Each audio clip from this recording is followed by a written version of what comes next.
Welcome to LOA Today. I'm Walt Thiessen. With me today are Daniel and Marie Young. This is your daily dose of happy. We are so happy you decided to join us today. And we're in preparation mode because our own Alyx King is scheduled to be married tomorrow, which is why she isn't here today. But Anne Marie is sitting in, and Daniel's going to be joining us soon. And yeah, it's kind of exciting, Anne Marie, to have a wedding going on here on the show. I mean, that's pretty cool. And there's going to be another one in the future with Debbie. Debbie G also is going to get married. So, maybe you should change it to love and attraction. Yeah, okay, that works. Well, we've been playing. Hey, we've been playing with these different combinations. We actually got an email about this, by the way. Did you? Let me get the email up here. It's pretty good. This comes from Jody. Jody says, "I'm a faithful listener, and I look forward to having all of you at dinner." It sounds very cannibalistic. No, having you all at dinner each evening. That's the time I listen to your show. I love all you are doing, and I couldn't help wanting to chime in on helping you think up ideas on LOA. She says, "I like life of attraction." That's an interesting one. I like that one. I think this could be a new segment. She says, maybe engage the listeners to send in their life of attraction stories and use some of the stories as content / springboards for discussion with your hosts. Maybe feature a story or two as a weekly segment. Anyway, I know I have a story or two to share. Have a great day and keep up the good work. So, Jody, first of all, send in the story. We love that. I want to hear that now. You can't leave us on a cliffhanger. Well, apparently she can, but yes, I understand what you mean. Yeah, we love that. But hey, anytime that a listener sends us anything, whether it's a question, a story, whatever, that we can share on the show, boy, I mean, she's absolutely right. It just makes it so much more fun because that gives us a great topic to talk about, and it feels good from the point of view of us here on the show because we feel more like we're engaging with the audience. And Amber, you know what it's like. I mean, when we're doing a show, it's like we're just talking to each other. We don't really have any clear sense of what the audience is doing or thinking or whatever. So getting any kind of input is great. It's wonderful. Yeah, it just, because it's so much fun. It just feels like you're having a conversation with your friends. And then when you get comments come in or emails, it just feels like, yeah, we've got more friends. It's a bigger party. So exactly. Yeah, I love it. Yeah. No, I love it too. So, all right. Yeah. Well, by all means, Jody, send in anything that you want to share, and any of the listeners, if you have a life of attraction story or any other variation on LOA that you want to submit a story on, send it in. Send it to my email. That's probably the best way, walt@loatoday.net. And we'll definitely start using those on the show because that's fun. So anyway, today, Anne Marie reached out to me because she was loving the show we did. What was it, about 10 days ago, something like that? TYA Tuesday. Yeah, your TYA Tuesday. It was such a good show. It was fun to do too. And I have to say, I watched this Tuesdays as well. I watched that today, and I thought that was brilliant as well. Just going through Janine's whole emotional thing. Oh, it's beautiful, so good. But it just makes me realize again that just how amazing TYA is, and what it does for us, what it gives us. Well, I figure that's a good thing to start. So why not start today? We'll just make it like a temporary TYA Thursday, since obviously Alyx will be back after she's done honeymooning and all that good stuff. But for the moment, we can do a temporary TYA Tuesday, and then TYA Thursday rather. And Daniel, of course, has been through TYA as well. He's a TYA master, for goodness sake. I know, that doesn't surprise me though. Well, you've heard my interviews with him about that. What his commentary is. He's kind of like ho hum, like, yeah, okay, that's. I'm not sure that I'm a master of anything, but sure, why not? Oh, I would say, because I've been following Dan for many years. I think when he first joined your podcast, I was just beginning to follow him then, and I've done quite a lot. And it's actually seeing Dan join TYA was my last big tick. Yeah, go for it. Oh, okay. Yeah. All right. So I thought, well, if Dan's going to learn something from it, geez, I'm going to just soar. It's true. And anybody can learn something from it. It doesn't matter how much knowledge you've accumulated, how much experience you have, how good you are at being a manifester. Everybody can learn from it. Because ultimately, that's one of the big deals that we all experience. We run into roadblocks and, blocks of various kinds, resistance points, and so forth. And that's what TYA helps us work through. So, hey, look who's here. I'm Marie. How are you? I went so high pitched. How are you? I thought it was a mistake. Like, and he put the thing in the wrong because it's no an A. mistake. Well, Alyx Hi. can't be here, obviously, because she's got the wedding tomorrow. So she's got Of her course, hands full right now. She's busy getting married and whatnot. And Anne-Marie reached out because she loved, we were just talking about how she loved a show we did about 10 days ago that we called TYA Tuesday with Janine and Bridget. And so I said, well, why don't you come on today? Because Alyx can't be here. And we'll just do it like a one-time TYA Thursday. Because, I mean, you're a TYA guy. You're a TYA master, for goodness sake. So we can do TYA here. Amazing. Sorry that I'm late. I was in the throes of a business call that actually ended up being not only me gifting someone an idea for them to have $1 million business that I'm actually going to give them the clients for, it actually solves a massive problem for me and probably adds another $1 million to my business. So I'm like, everybody wins. Okay, that's cool. Wow. Well, you're not that late actually, because we had some audio troubles, so we got started 15 minutes late. So you're really not that late. That's okay. Okay, brilliant. It's no big deal. Yeah. Brilliant. But so let's go back to the TYA topic for a second, because both of you guys are graduates. I'm like 3/4 of the way through right now, the boot camp. Anne-Marie, you're a graduate of the boot camp. Daniel's been through the boot camp. He's in the mastery program. I want to start first of all with what caught your attention, Anne-Marie, that made you want to do this in the first place. So talk about that for a second, then let's delve into it a little bit. But what made you excited about doing this? I think it was watching David and the stream on LOA today that caught my attention, but it was also a lot of the polarity. Is knowing that, for me, it was like I couldn't always be high vibe as much as I tried. I just was, I have my life things that, happen and things going on. So it just resonated with me in the fact that, he says, yeah, that's life, and we can guide you through it, and you can live in appreciation of those moments, which at the time you're like, really? Are you sure? And then, like I was just saying before Dan popped on, I don't know if your ears were burning, but I was saying I saw Dan joined the TYA practice, and then I thought, wow, if Dan can learn something from it, then I think I might learn something. That's hilarious. Someone else asked me a similar question the other day. They were like, I thought you had your life together. Why did you join TYA? Like, nobody's got their life together. everybody's just trying to survive. and everyone's just trying to survive. And TYA is a very cool way. And plus, you get to speak to infinite consciousness. Yeah. Just pretty amazing. Yeah. That's what kind of drew me in the first time, because obviously we had David here on the show. And after he was a co-host for like 6 months, and then we would do periodic visits from him after that. And those conversations where I get to kind of interview the stream, or sometimes I'm asking questions on behalf of the listeners, but a lot of the time I'm just asking my own stuff, and that's fun. That's just like widespread, open the door exploration. Let's just explore a topic and see what comes out. And like Cindy Chavez got her first chance to hear the stream yesterday, and like I said to her, it's really interesting when you ask the stream a specific question, because you get your answer and then you get a whole stream of other stuff that comes with it.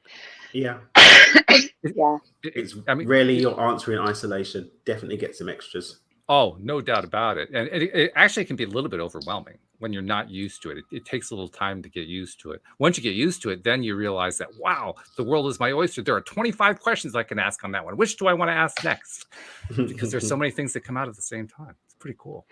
See, I did a podcast recently where David was channeling, and there was a group of us graduates asking different questions.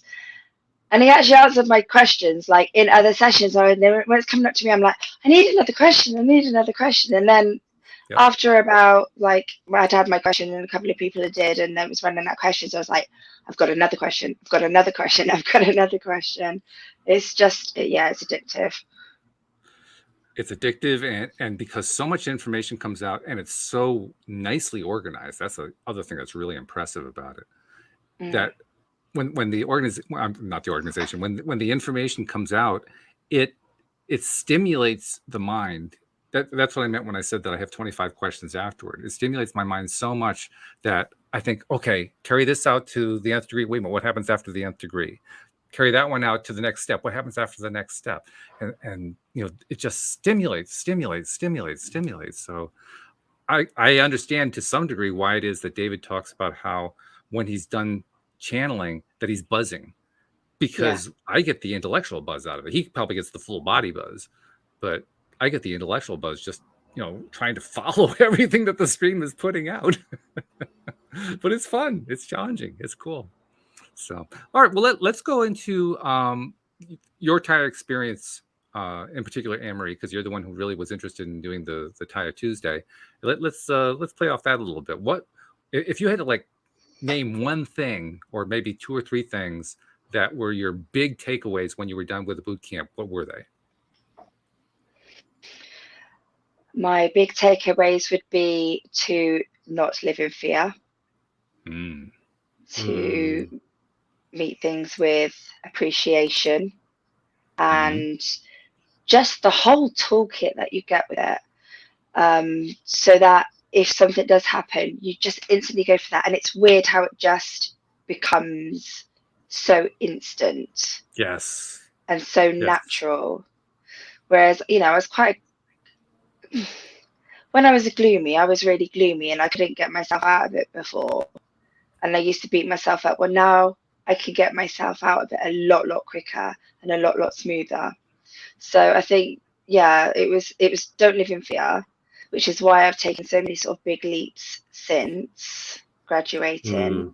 I mean, just doing these shows, and again, even coming on today was like, eek, but well, there's always that fear of public speaking element that I think everybody experiences to one degree or another. That's understandable. Yeah. Very. But the fact that you're leaving the fear behind in a broad sense is going to cover a lot of areas, including the public speaking. So it basically empowers you to take the step you were kind of afraid to take before, which is cool. Absolutely. And it also, I'm not going to big you up too much, Dan, but it complements all the stuff that I've learned from Dan. And actually, I was having a conversation with Deborah Wilson, who's also an LOA listener and a TYA graduate.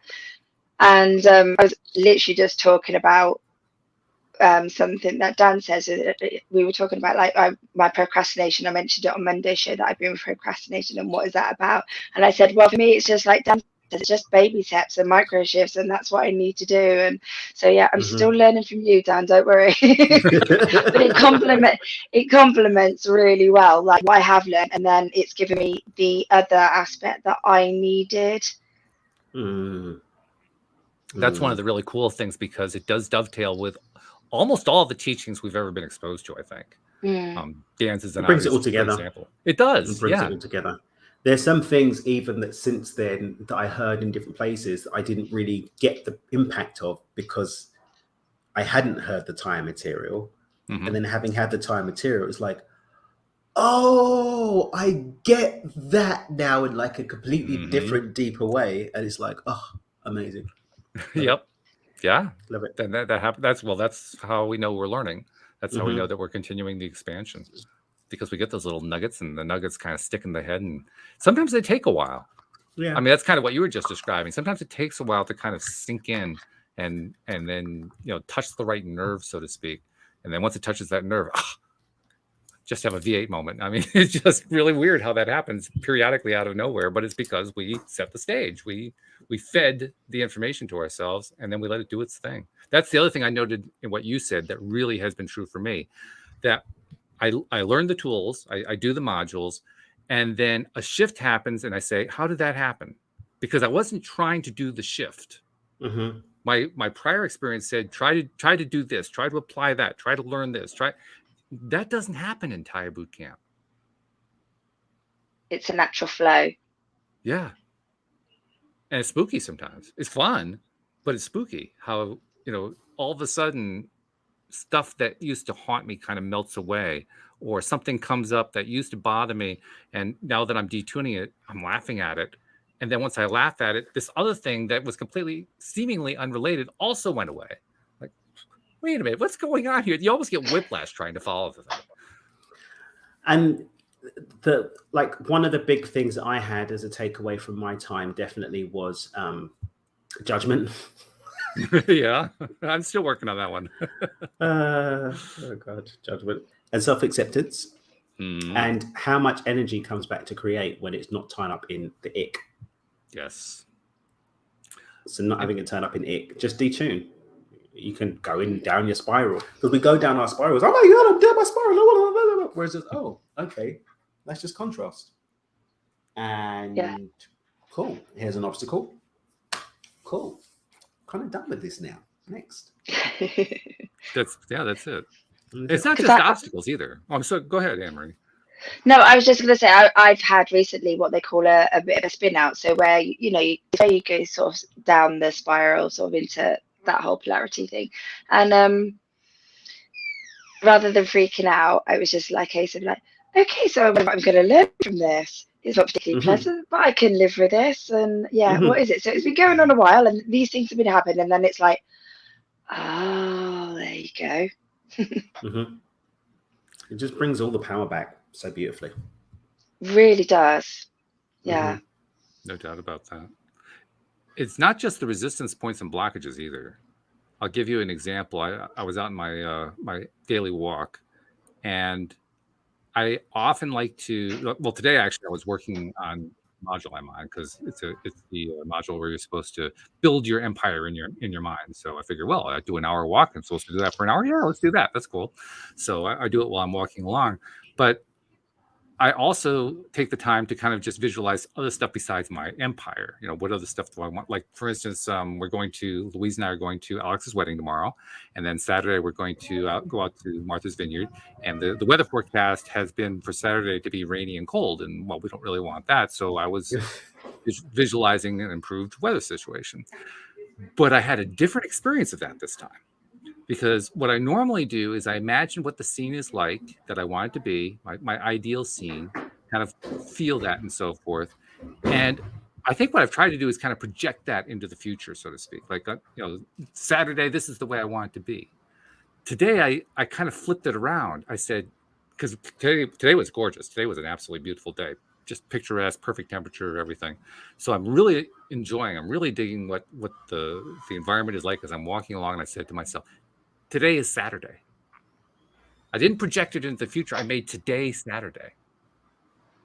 And by making today Saturday, it made it, first of all, easier. And second of all, it made it more real, because as long as I could convince myself that today was Saturday, I was feeling the rest of it. The rest of the day was very, very simple. Now, I've never done it that way before. And the only reason I can think of to suggest why I changed it is because TYA kind of helped rewire me. What do they call it? Putting in your new operating system. I put in my new operating system, and my new operating system is operating a little bit better, a little bit more efficiently. And all of a sudden, bam, it gave me a better way to do it. So I can't really call that removing a resistance point. It's just kind of a shift in thinking more than anything else. Well, the resistance point existed at that point because you were on a trajectory that included that resistance point. The second that you changed who and what you were in that moment, the trajectory you're on didn't include that thing. So there was nothing to resist against. And what I'm finding more and more is that resistance points are me pushing up against, out of the infinite number of future possibilities, I'm pushing up against the one that I'm addicted to and therefore on a trajectory with. And that's the emotion that's resonating back to me and I'm getting pushback from. When that no longer exists because I'm not focused on it, then I don't have the thing to push back at me and I don't have the resistance anymore. Okay, that's a good way to look at it. I like that. Either way, I don't care. Hey, it's an improvement. Well, whichever way I look at it, I'll take the result. That's the best part. Absolutely. But you've also done that work, so you deserve that result. Yeah, well, we all do, actually. Yeah. Including those who haven't perhaps done the TYA, but have done other kinds of work. I mean, it's like the stream said yesterday, it doesn't really matter what kind of program it is you're trying to, decide whether to get into or not, decide whether or not you vibrate to it. What really matters is, do you vibrate to it? Does it feel good to you? That should be the basis for making the decision. And as long as the decision is based on that, then you're going to make the right decision no matter what, whether it's doing the TYA work or working with a coach or taking a class or whatever it might be. it really comes down to that one thing. Does it vibrate to you? Do you resonate with it? Yes. Now, you mentioned fear as one of as probably the primary takeaway, that you no longer fear. That's pretty good. Well, I'm working on it. You're working on. Okay, well, you fear this much. How about that? Well, yeah, I mean, like I said, I wouldn't be doing these podcasts if I didn't get rid of that, if I didn't work through the fear. So it's not like I don't have the fear anymore. I still have the fear, but I don't let it control me, and I don't let it hinder me as much as I used to. And like when I started boot camp, I did it while I started a new job, and it really helped, because the amount of times I was like doing work that I didn't understand, that I hadn't done before, and then it was like, well, don't panic, because you're not going to get the resolution for this issue while you're in fear. So just relax and it will come. And just like, again, having that trust, not living in that fearful moment, and just working through it. Yeah. And just a lot of amazing things have happened from that. Well, that's a big breakthrough when you're able to decide that fear is no longer in control, that you are the one who is in control. Because I think that's probably the worst part about anything like fear, any of the so-called negative emotions, is they feel worse when we don't feel like we can do anything about them. Yeah. Or more precisely, they feel worse when we feel like we can't do anything about the situation that inspired them. Yes. But once we realize that we have the ability, and that's the great breakthrough you're talking about, the great ability to just no longer be afraid of the fear and feel like you can do what it takes to move through it or move aside or whatever it is you're going to do, all of a sudden the negative associations we have with it no longer work, if you know what I mean. Mm-hmm. They don't play anymore. They don't play well with themselves. They're just, it just doesn't work anymore the way it did, which is a good thing, because that means you're no longer tied down here. We're freed. That's basically what the word is. We are freed of all that angst and fear and belief that we can't do anything about this negative situation we're dealing with. Absolutely. And you're also more aware of the fear, whereas before I probably would have just put it down to another emotion, or I just don't want to do that, or yeah, that's not my cup of tea. Well, actually, now I know what it really is, so I can deal with it there and then. And of course, when we actually deal with it, we find out it really isn't as bad as we thought it was. Absolutely not. I mean, I'm having so much fun doing this. This is not my comfort zone, but I'm learning, I'm loving. Well, you're building a new comfort zone is what you're doing. Well, it's a absolutely. new, broader one. Yeah. And then I will step out of that. That's right. That's what this is all about. It's just expand. And that expansion leads to all kinds of cool stuff. So when you talk with people who ask about what you did, and I'm specifically addressing that segment rather than people in general who know what you did but didn't really ask about it, because until somebody asks about it, in my mind, they aren't really interested. They're more conversational. Oh, you're doing this boot camp thing. Yeah, it sounds like a bunch of woo-woo to me, but whatever. But if they're really asking about it, that usually references some kind of feeling of interest, of like there's a little bit of an opening in the mind, so to speak.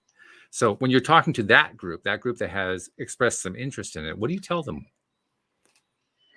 Do you know what? Not huge amounts of people have asked me about it. Okay. But people who have, I've just explained how it's using, basically explained about the use source and my belief in source, and that everything's energy, and that we create what we are, and that I've learned my tools to go out there and create what I want from my life. And it's also, it's also just, I don't think you even have to be spiritual to do it. I think it's a mindset, and it's a very positive mindset practice for many people. even if you believe in the woo-woo or don't, I think there's certainly stuff you can take from it. And so I try to explain to people who not really understanding that it's more a mindset practice for me with spirituality involved. That's a very interesting point you're raising. It's an objection that was also raised about Abraham Hicks, that, well, it's channeling, and channeling is evil, and people get all kinds of stuff about that. And I'm sure there are going to be some people who have similar reservations about David channeling the stream. But, and this is a big but, if you just kind of take the channeling aspect out, like you said, remove the spiritual side of it, and just deal with what the thing is, and in terms of physical world, how what can you do with this in the physical world? The messages are wonderful. Take the channel element out, and the messages are still wonderful. So that's the way I look at it. If somebody asks me about it, I say, don't worry about the channeling part. If that bugs you, don't worry about it. It's just not that important. What's really in question is the information good? Is it useful? If you think that you could apply this into your life and have a positive result, isn't that a good thing? That's the way I would encourage anybody to evaluate it. And by the way, if you also like the spiritual side, so much the better. I like that too. But you don't have to get hung up on the spiritual side. You can still evaluate it in a very positive way. That's the power of that practice. It's not dependent on some intergalactic mubu in order to have its substance. It's not dependent on that. And that there's a substance to it, a real world application of it. It's a real world application of spiritual practice. Yeah, you do kind of end up in spirituality, even if you don't want to be there. That's Where am I? Is it spirituality? It appears I have spiritualed myself again. That's right. You're so clumsy. Happens sometimes. No, it's true. I had a conversation that was not a conversation so much as an email exchange I was having with somebody. I even talked a little bit about it on the show the other day. And this guy is definitely not into any of this stuff at all. But one of the things that came out of that exchange was realization that even when you try to keep spirituality out of the conversation, with so many topics, it comes in anyway. You can try to avoid it. You can try to talk around it, which I often do. But bottom line, it's going to work its way in. Usually, if I'm trying to talk around it and not bring in spirituality, I find that the person I'm talking to is the one who brings it in, and they don't even realize they're doing it, because they're expressing their beliefs. And the moment you're expressing your beliefs is the moment you're in the spirituality realm. Sorry, guys, that's the way it works. One leads to the other. But yeah, that happens a lot, I think. And it's so I now have gotten to the point. I used to be really kind of worked up about, I want to stay away from spiritual stuff many, many years ago.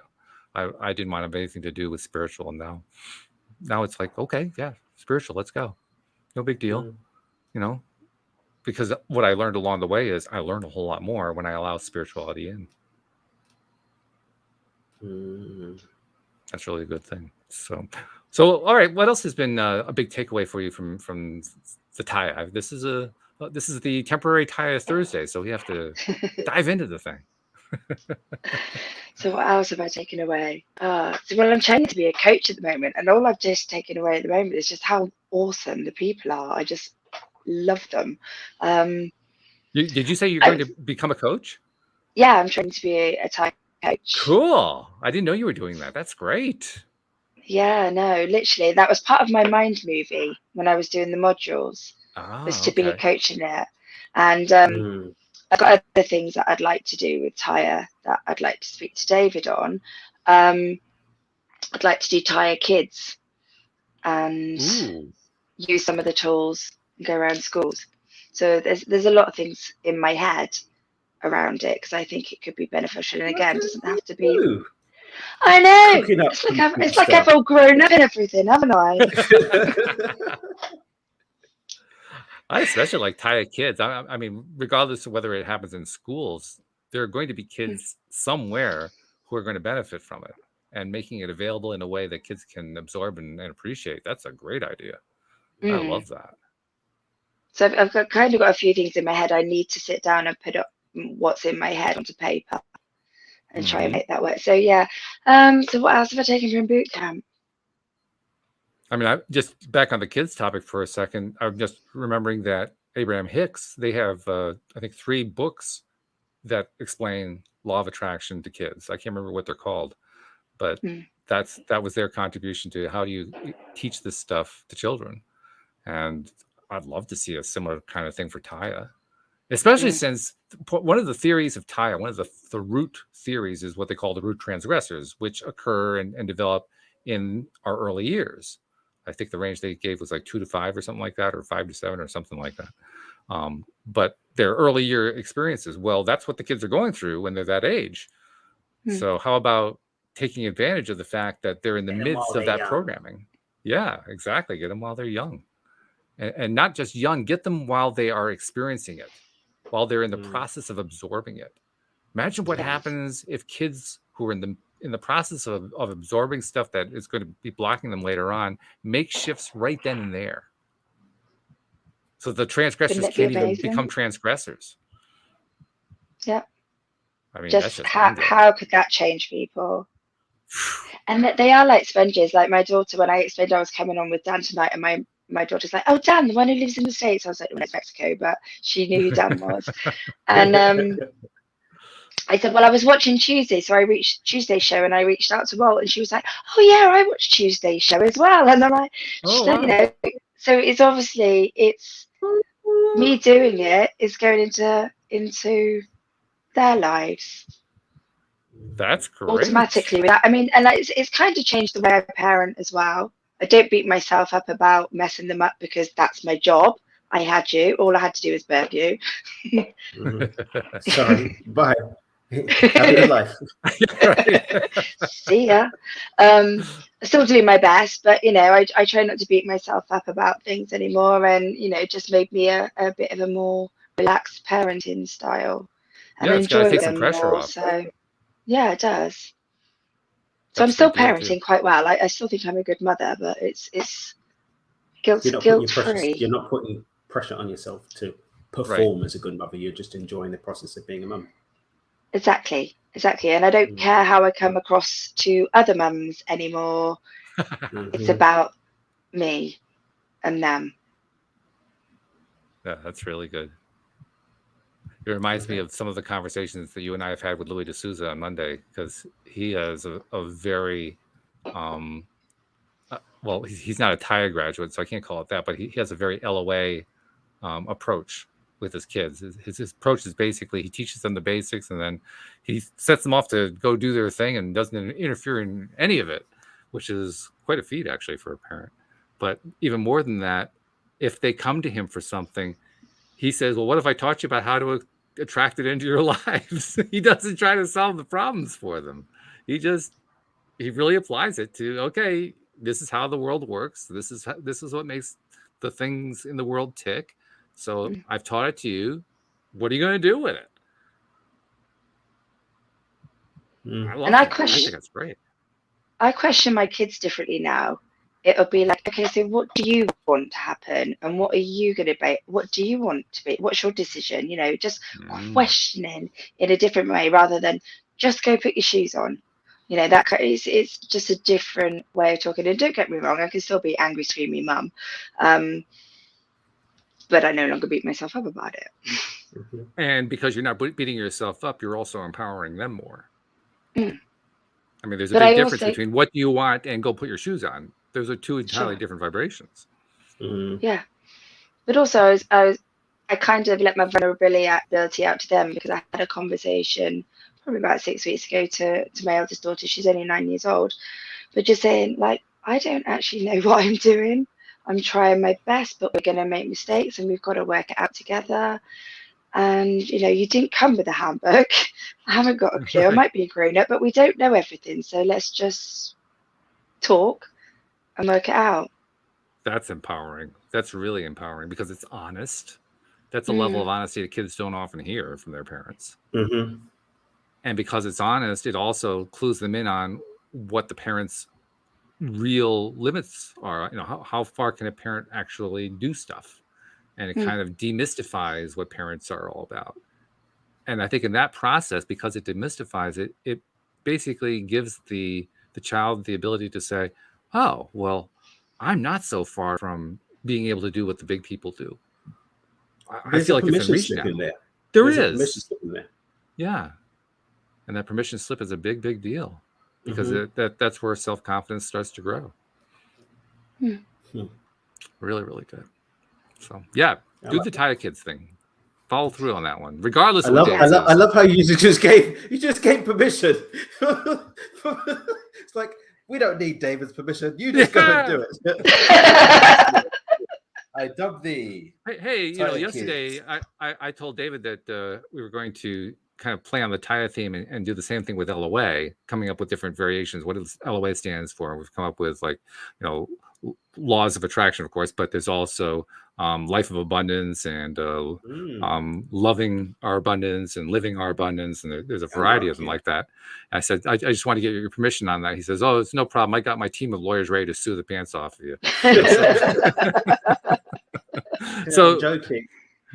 So you can feel safe now, because he's going to be too busy suing me. You can just go for it. Great, I'll just sweep in there. Thanks, Walt. I appreciate you getting sued for me. No problem at all. Glad to help. So Dan, how is your gorgeous Ethan? So he's got this thing now where you put him in. We've got him the little, because he had the push walker and he was never walking anywhere. He was just sort of banging on stuff and not realizing he can move.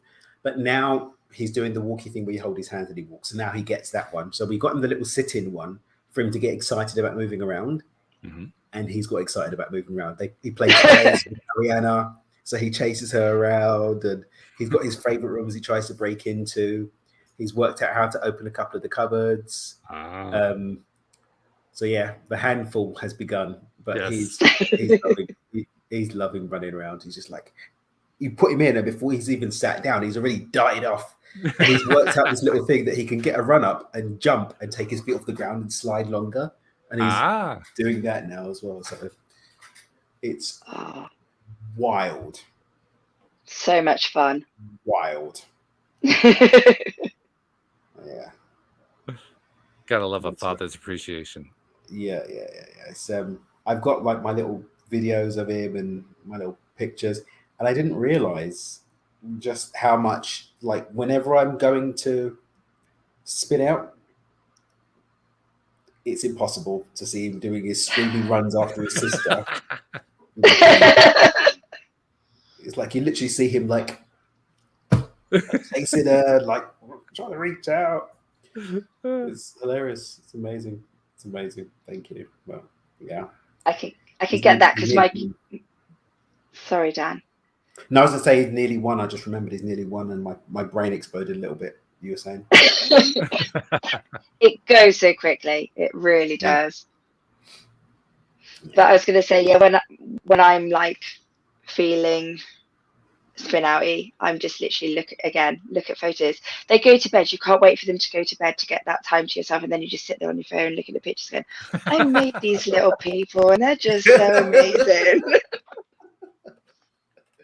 And then they wake up. Yeah, your little ones are adorable. I did say Ariana's like 5 going on 16, and she's got these little catchphrases, and I don't know where she gets them from. So her mum forgot to plug her iPad in to charge it, and she goes, "Mum, you forgot to charge my iPad. That's not fair. You've hurt my feelings. I'm so sad about it." Where do you learn this combination of statements? I'm just looking in awe. The other day, her mum gave her little packed lunch to go to school. Mum, what did you put in this bag? It's far too heavy for me. It's too. What did you put in this bag? Like, dude, you're 5 years old. Like, where did you learn this? I don't get it. She was born the exact. That's all there is. Yeah, she was born the exact same day as Philippa, wasn't she? As my daughter, they're both December the 12th. 11 on this end. 11th. Okay, so they're practically the same day.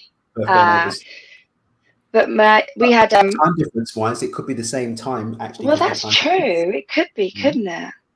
Yeah. Soul sisters. But we had the talk with the teacher, and the teacher was like, her sense of humor. She was like, I was talking to, I was just telling another child off and going, well, he's going to have to do this. And Philippa just turned around to the teacher and went, well, he's not going to like that.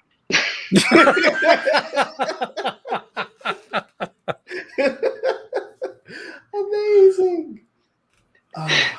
Small humans are just fabulous. Because I've got so many nephews and nieces, I thought I get it.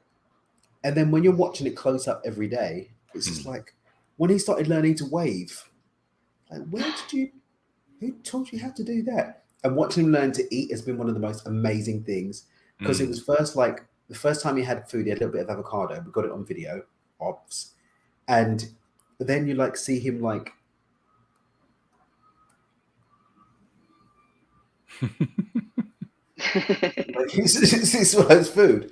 Like now, like he refuses to bite something in half. He wants to put all of it in his mouth. And we're like, okay, we're going to let you learn that you can't fit an entire grape in your mouth. So he's like, this grape going everywhere. And he's trying to talk and it comes out. And then he's like, I need pieces. I'll bite it now. The light bulb goes on. It's wild. Wild. Louise and I have never had children, but we did have the experience of opening a school. And it was an alternative school, Sudbury School, where kids could basically be in charge of their own day. And you get a similar experience working with those kids. The one difference being perhaps that those kids who we opened that school with had already been in the public school system and had already been acclimated to it. And now they were de-acclimating. They were, in a sense, relearning their power, relearning their ability to choose.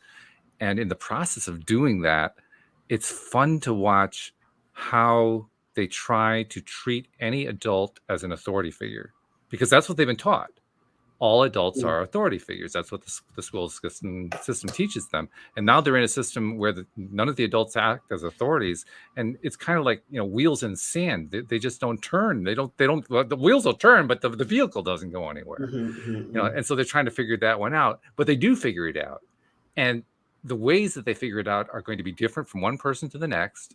They are all going to use tools that they already know and kind of realign them for this new experience.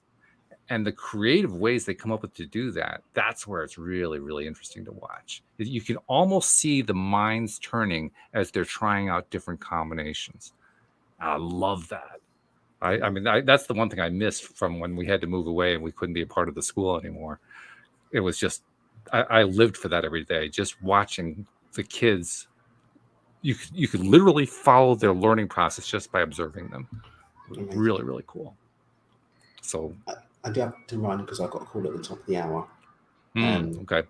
Sorry I was late and then left early, but well, we're glad that love you guys.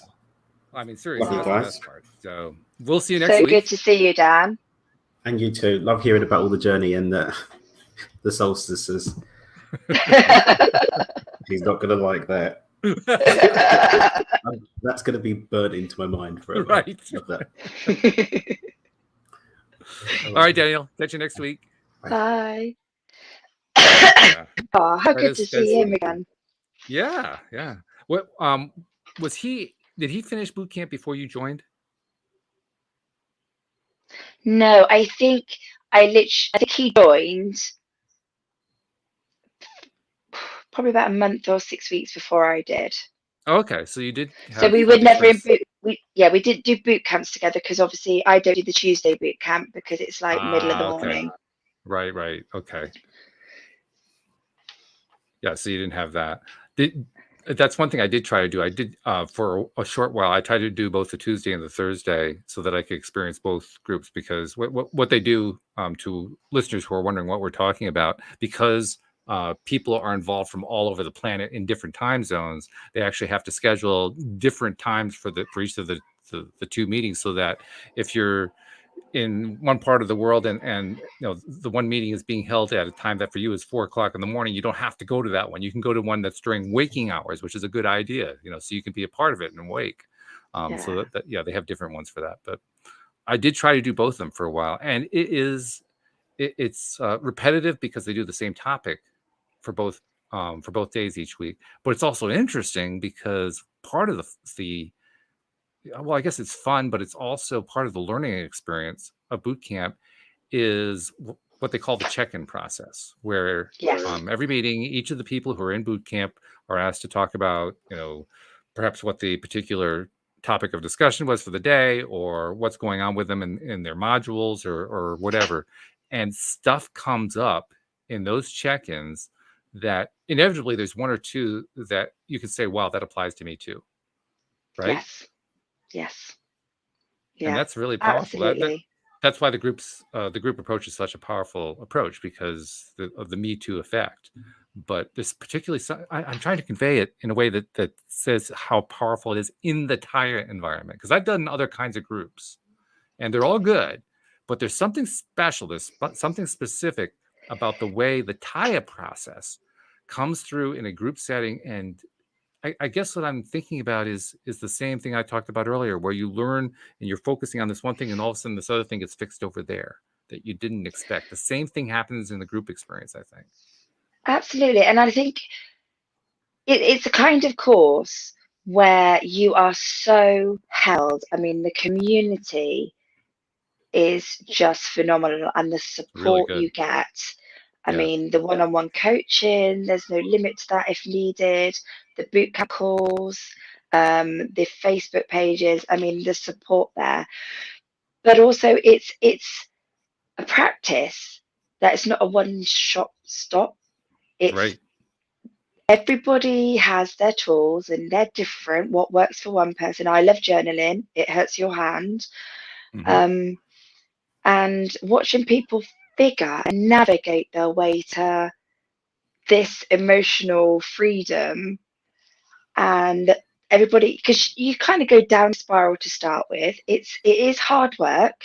I'm not going to say it's easy. I found it really difficult at boot camp, but just listening and watching and seeing everybody grow and understanding when people are feeling bad, if they're feeling bad, what's perceived as bad, just everybody's going through it together, and there's that whole camaraderie. It's a very special time, and very it necessary. just gets better.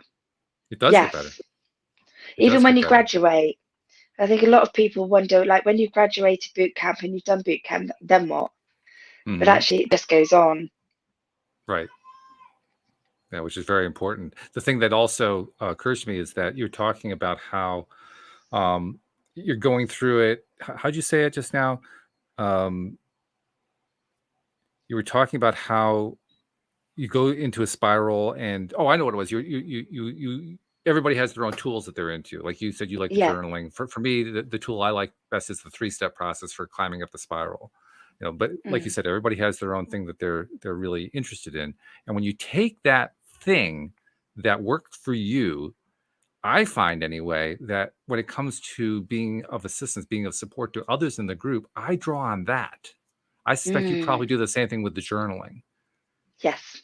You draw on the experience that you had the most power with, and that becomes the basis. You don't necessarily say, well, do this, because that's the thing that works for me, but you draw upon your experience with it. And that's what you draw your information from, that you're going to share. Let's put it that way. So for instance, there's somebody in boot camp right now who I won't name, but she was really, really struggling. It was her first or second time in one of the group meetings. She was really struggling, and it was so obvious to me why she was struggling. Why was it obvious to me? Because it fit in perfectly with what my favorite tool is. And so I sent her a private message and made a suggestion to her, and it made all the difference in the world. Wow. That must have felt amazing. It does. It feels great. Yeah. Yeah. And like I said to her, you're going to be doing that too, because that's what we all end up doing. And that doesn't stop. I had a conversation with Deborah earlier, and we were still doing it with each other. She's like, I figured this out, but I'm not sure why. And I'm like, well, I think it's because of this, this, and this. And she's vice versa, literally just batting off each other. And it's just amazing. It is. And it's cool. It's fun. The other thing that occurs to me too about the boot camp experience is you can do stuff like boot camp and get good experiences out of it. And it doesn't matter whether it's boot camp or anything else, as long as you're working on yourself. You mentioned, though, how hard it can be. And I think it's important to recognize what's hard it isn't like it's hard work in the sense of you have to, put in hours and hours and hours, and you're trying to please the boss and all that kind of thing. It's not that kind of hard work at all. The hardness of it is you're kind of being pushed in a sense, but more accurately, you're pushing yourself to look at aspects of yourself that you have been unwilling to look at before. That's what's hard. Because if it was easy, you would have looked at it before. Absolutely. And if it was easy, you wouldn't need boot camp, would you? That's right. Yes. But it was actually, I didn't know where my blocks were or what they were. So that was one of the main things that attracted me to it, because it seemed to be the one thing that I've seen out there that was going to help me identify that.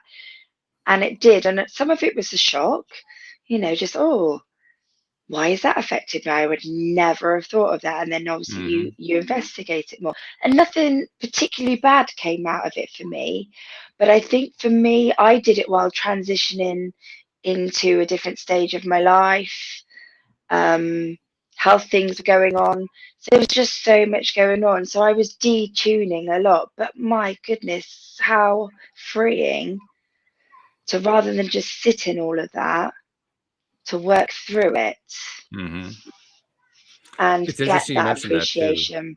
The detuning of the transgressors, that's one of the primary things you do early on in boot camp. You have a private stream session, and with the stream you identify what they call your top 3 transgressors. The 3 elements usually from early childhood that are perhaps continuing to haunt you and continuing to cause problems and encourage you to create blocks and resistance points and continue them ad infinitum. And you name them and you identify them so that you can work on them. So you can, in TYA terminology, detune them so that they no longer bother you. They no longer affect you.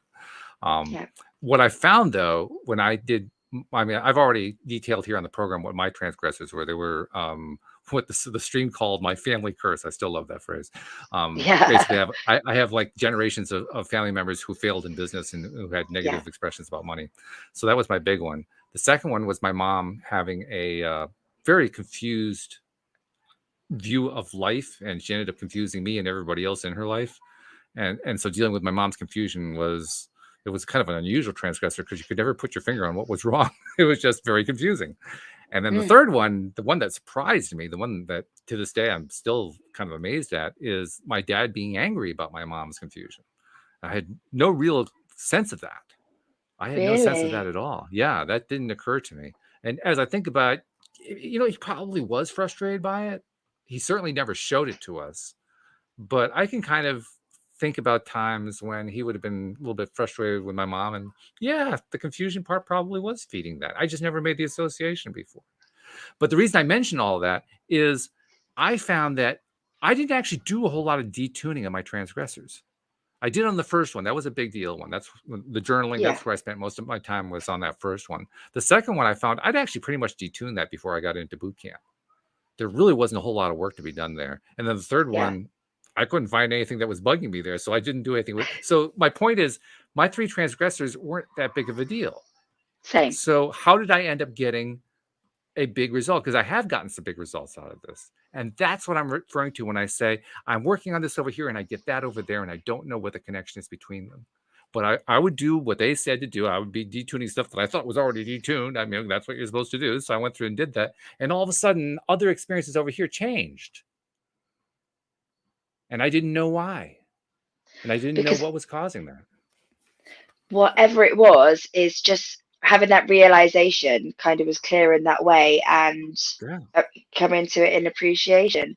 I mean, I used to blame my mother for so much. And oh, bless her, she got a really hard time, and she's got Alzheimer's now, so I got to talk to her about it. But now I just realized, like, oh, you actually did your best, and I'm really grateful. So it was really nice. I just feel like I got my relationship back with my mum. It's no longer a bitter thought process or anything like that. But then I was surprised, as one of my transgressors was actually starting school. And I was like, well, everybody starts school. Why is that such a trigger for me? And then as I investigated it, we'd literally moved from another part of the UK So away from everybody, we had no friends and no family around.